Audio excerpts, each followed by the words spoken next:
नमस्कार, मी पूजा पाटील. एनव्हीटीव्हीच्या बातमीपत्रात आपलं स्वागत. नजर टाकूया आजच्या ठळक घडामोडीवर. 25 डिसेंबरपासून भारत-पाक क्रिकेट मालिका होण्याची शक्यता. नालेसफाई घोटाळ्यातील दोषींना गय नाही.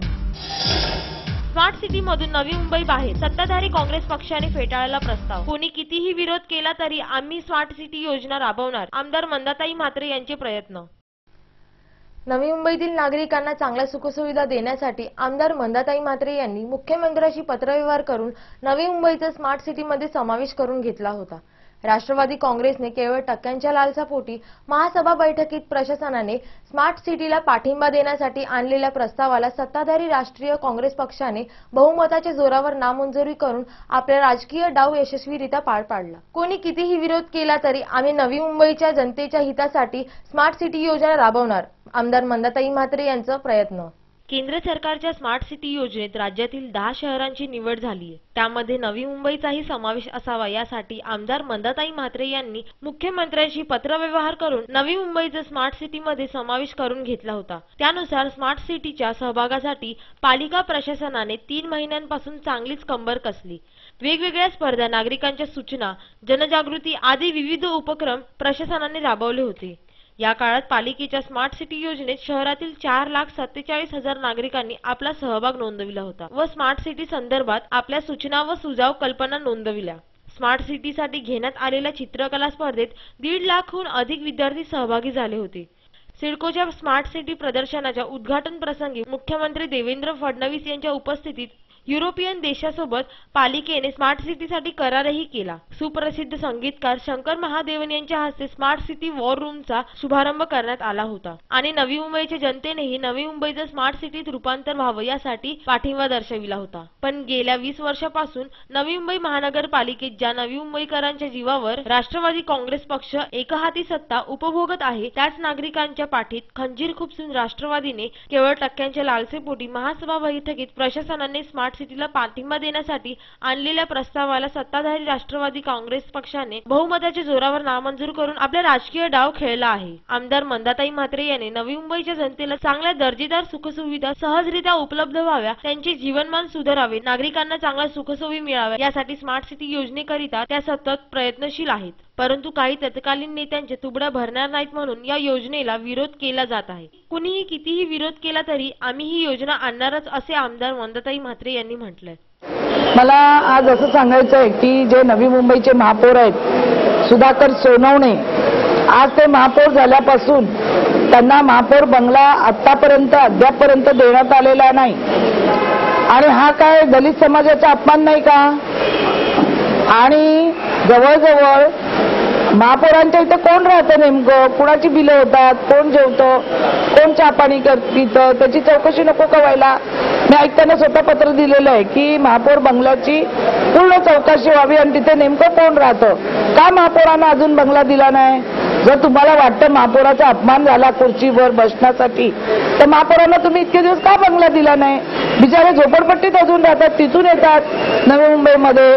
ते जरी सांगत असतील की मी बंगला मागितला नाही का मी बंगल्यात जातो, ते अक्षरशः दबावापोटी खोटं बोलतात आहे. आम्ही अनेक वेळा त्या बंगल्यावर गेलो, कधीच तिथे महापौर येत नाहीत. तिथे लोकांनी सांगितलं महापौर कधी येतच नाही, इथं महापौर इथे राहतच नाही, तिथे दुसरीच लोक राहतात. आज नवी मुंबई स्मार्ट सिटीत घेऊ नये, मग पहिला 2 कोटी खर्च नवी मुंबई महानगरपालिकेने का केला? का जनतेचा पैसा उधळला? त्यावेळी तुमचीच लोक सगळी स्टेजवर होती, महापौर होते, आमदार होते, खासदार होते, सगळेच होते.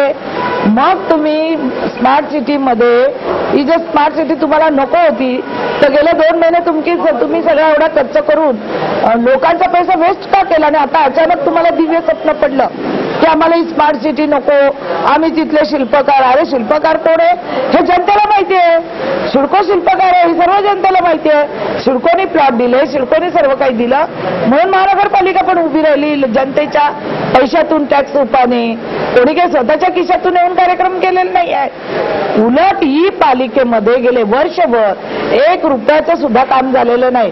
ही पालिका पूर्ण लुटून नेलेली आहे. ही पालिका संपूर्ण पैशाच्या आर्थिक तिजोरी संपूर्ण रिकामी केलेली आहेत. आज नगरसेवकाचे प्रभाग असतील, अनेकांच्या प्रभागामध्ये 1 रुपयाचंही काम होत नाहीये. अशा परिस्थितीमध्ये माननीय मुख्यमंत्र्यांनी त्या दिवशी उद्घाटन केलेलं स्मार्ट सिटीचं आणि आम्ही स्मार्ट सिटी बनवूनच राहणार आहोत.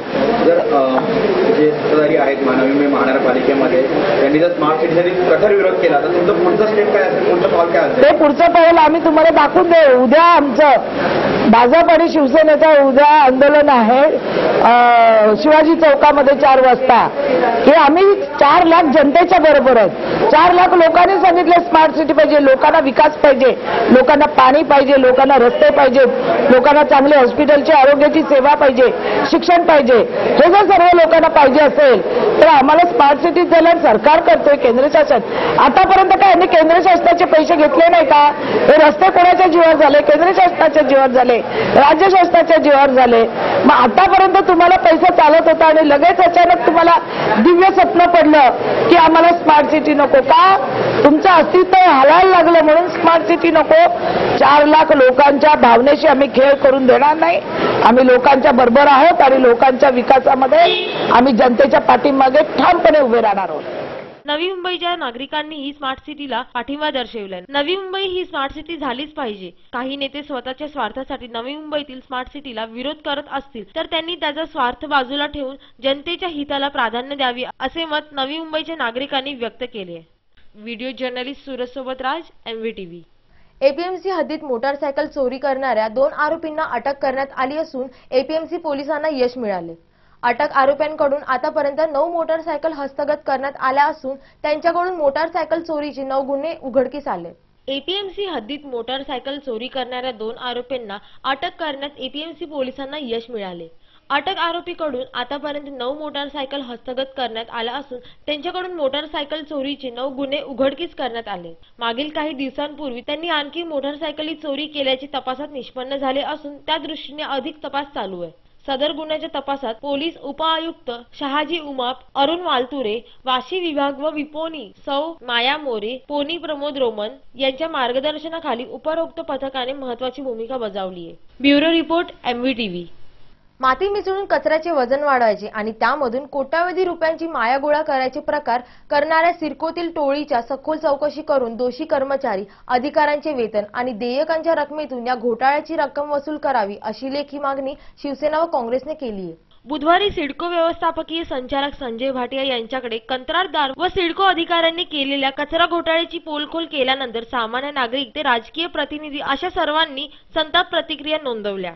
भाटिया यांनी दक्षता विभागातर्फे चौकशी न करता स्वतंत्र चौकशी समिती नेमून व त्यामध्ये रहिवाशांचा प्रतिनिधी घेऊनच या प्रकरणाची चौकशी करावी अशी मागणी रहिवाशांनी केली आहे. काँग्रेसचे रायगड जिल्हा उपाध्यक्ष सुदाम पाटील यांनी या घोटाळ्याची चौकशी करावी आणि दोषी सिडको अधिकाऱ्यांच्या वेतनातून घोटाळ्यातील रक्कम परत मिळवावी अशी मागणी केली आहे. सिडकोने 10 दिवसांच्या आत या प्रकरणाची चौकशी न केल्यास आमचा पक्ष सिडको विरोधात आंदोलनाचा पवित्रा घेईल. कळंबोली वसाहतीतून 10 टन कचरा गोळा होत असताना सिडको अधिकारी व बीव्हीसी कंपनीच्या व्यवस्थापकांच्या टोळीने तो 50 टन करण्याचा प्रताप केल्याने या कंपनीकडून घोटाळ्याची रक्कम वसूल करून त्यांना हकलून द्यावे अशी मागणी त्यांनी केली आहे. सिडकोचा हा सर्वात मोठा भ्रष्टाचार असून यामुळे व्यवस्थापकीय संचालक भाटे यांच्या स्वच्छ प्रतिमेला तडा गेल्याचे शिवसेनेने म्हटले.